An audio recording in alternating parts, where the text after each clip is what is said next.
Next છે ઘનશ્યામભાઈ જાદવ. ઘનશ્યામભાઈ.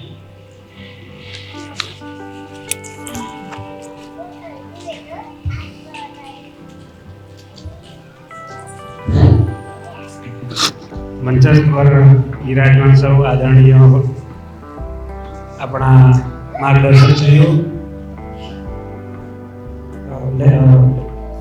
આપણા જે ફેકલ્ટી મેમ્બર છે એમને તો ઓળખતો નથી, કારણ કે હું છેલ્લા 1 જ મહિનાથી ટેસ્ટમાં જોડાયો હતો.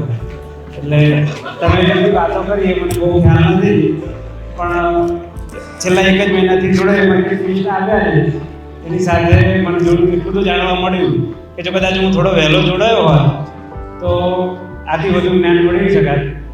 બીજી એક વાત એવી કહેવી છે કે તમારે જ્યારે તમે કોઈ સફર કરતા હોય આવી એક્ઝામની, તો તમારી સાથે આજુબાજુ કોણ છે ને ખાસ ધ્યાન આપવાનું.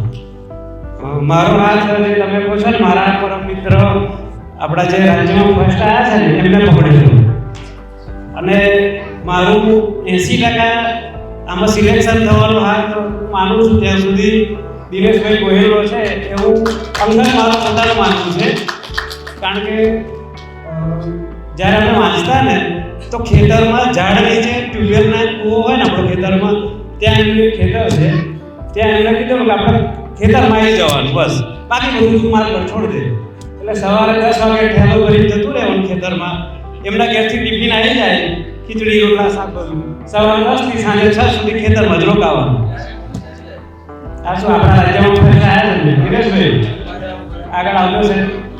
હું મારું સફળતાનું મોટા ભાગનું શ્રેય મારા મિત્રને જ અર્પણ કરું છું.